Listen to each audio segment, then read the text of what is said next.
تو 2 ماہ کے بعد ایک لڑکا یہاں ہوٹل پہ آتا ہے کھانا دینے کے لیے، تو وہ کہنے لگا کہ آپ اس طرح پریشان نہ ہو، آپ کو میں قرآن پڑھا دیتا ہوں. تو اس نے مجھے پڑھانا شروع کیا، تو اب میں تقریباً تیسرا سپارہ مکمل کرنے والی ہوں. تو اور میرے ساتھ جو خواجہ سرا ہیں وہ بھی کوئی پہلے سپارے پہ، کوئی دوسرے پہ، کچھ لوگ ابھی قاعدے پہ ہیں، کچھ لوگ جمعے والے دن آ کے داخلہ لیا انہوں نے.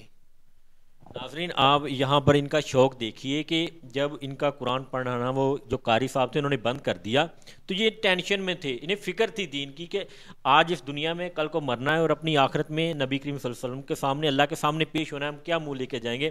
انہوں نے ایک اور شخص سے بات کی، وہ قرآن کا حافظ تو تھا لیکن قاری نہیں تھا، وہ پڑھا سکتا تھا، وہ یہاں پر جاب کرتا تھا، اس نے انہیں ٹائم دیا اور انہیں باقاعدہ دین کی تعلیم دینا شروع کی.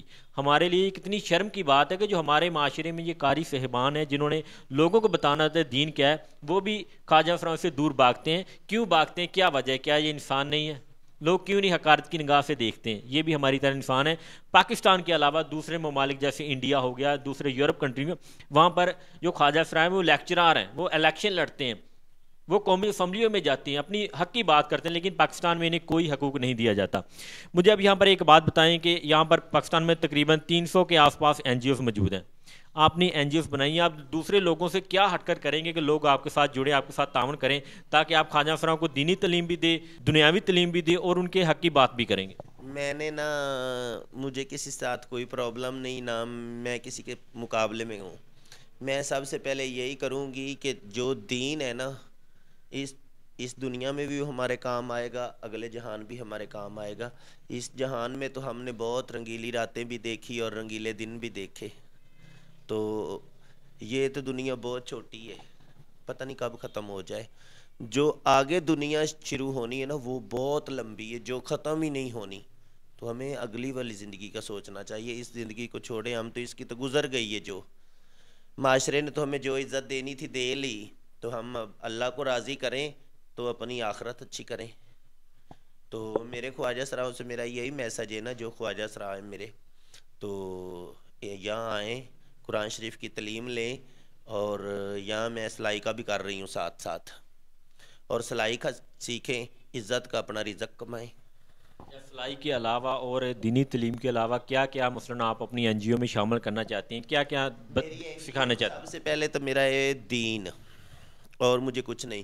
اور جو میرے اسٹوڈنٹ میرے پاس پڑھنے آ رہے ہیں نا قرآن شریف، وہ کہہ رہے ہیں کہ ہمیں آپ نا سلائی کا سکھاؤ ساتھ، اور نہیں تو ہم اپنے کپڑے تو سی لیں نا. ہمیں درزی کے پاس جانے بھی 100 مسئلہ ہوتا ہے، دوسروں سے وہ 1000 لے تو ہم سے 1500 سلائی لیتا ہے، اور اوپر سے چکر زیادہ لگواتا ہے. تو یہ میرا ٹارگٹ ہے. انشاءاللہ زیادہ نہیں تو کچھ 10 لوگوں کی تو میں زندگی بدل دوں گی نا. ان کو قرآن شریف کی تعلیم دوں گی اور ان کو درزیوں کا سکھا کے تو ان کو کسی اچھے مقام پہ بٹھاؤں گی. ناظرین آپ نے دیکھا کہ ان کی کتنی اچھی سوچ ہے. یہ بھی ہمارے گھروں میں پیدا ہوتے ہیں، اللہ پیدا کرنے والا ہے، لیکن ہم انہیں وہ سہولیات نہیں دیتے، وہ ان کے ساتھ رویہ نہیں رکھتے، انہیں تعلیم نہیں دیتے کہ آپ خواجہ فرائیں. لیکن انہوں نے ایک بہت اچھی چیز سوچی ہے کہ ہر کام کو انہوں نے پیچھے کر کے سب سے پہلے یہ دین سکھائے گی. جب ان کے پاس دین ہوگا تو انشاءاللہ ان کی دنیا بھی سنور جائے گی اور آخرت بھی سنور جائے گی. اور انہوں نے این جی او بنائی ہے جس کے ذریعے یہ خواجہ فراؤں میں دین کی مثلا تبلیغ کو زیادہ سے زیادہ کرنا چاہتے ہیں کہ خواجہ فراؤں زیادہ سے زیادہ ہیں دین سیکھیں، تاکہ جو لوگ ان کا مذاق بناتے ہیں، طنز کرتے ہیں، ان سے گھٹیا باتیں کرتے ہیں، وہ ان سے کم کریں اور یہ اپنے پیروں پہ کھڑے ہوں، سلائی کا کام سیکھیں، جو بھی کام سیکھنا چاہتے ہیں، تاکہ معاشرے میں ایک مقام حاصل کر سکیں، تاکہ لوگ انہیں دنیا میں بھی عزت کی نگاہ سے دیکھیں. اچھا، کچھ لوگ ہوتے ہیں جو لوگوں کی مدد کرتے ہیں. جب آپ نے بہت اچھا کام سٹارٹ کیا ہے، اس کے لیے آپ کے اخراجات بھی ہوں گے، یہاں پر آپ رینٹ پہ آپ نے کمرہ لیا ہے، اس کے بعد قاری صاحب یہاں پڑھانے کے لیے آتے ہیں، وہ بھی پیسے لیتے ہوں گے، تو اتنے ایکسپینسز ہوتے ہیں. تو لوگ آپ اچھا کام کریں تو کچھ لوگ اگر آپ سے رابطہ کرتے ہیں کہ ہم آپ کی سپورٹ کرتے ہیں، آپ نے ایک اچھا کام سٹارٹ کیا ہے، تو آپ کے پاس کوئی نمبر وغیرہ موجود ہو تاکہ لوگ آپ زیادہ سے زیادہ آپ کے ساتھ رابطہ کریں اور آپ اس کام کو پورے پاکستان میں، لاہور میں نہیں بلکہ پورے پاکستان میں پھیلائیں. یہ بہت ہی اچھا کام ہے. انشاءاللہ میرا ٹارگٹ یہی ہے. میں نے یہ ایک نا چھوٹا سا درخت لگایا ہے، پودا لگایا ہے بالکل چھوٹا سا، تو میں اس کو نا ایک بہت بڑا درخت بنتا دیکھ رہی ہوں. تو یہ انشاءاللہ ایک بہت بڑا درخت بنے گا. آنے والی جو ہماری خواجہ سرا نسل ہے اس درخت کی چھاؤں تھلے بیٹھے گی. تو خواجہ سرا بھٹکیں گے نہیں. خواجہ سرا کے پاس تعلیم ہوگی، علم ہوگا تو شعور بھی ہوگا، تو یہ کام کریں گے. آپ اپنا نمبر بتا دیں۔ میرا نمبر ہے 0306 39 18 606۔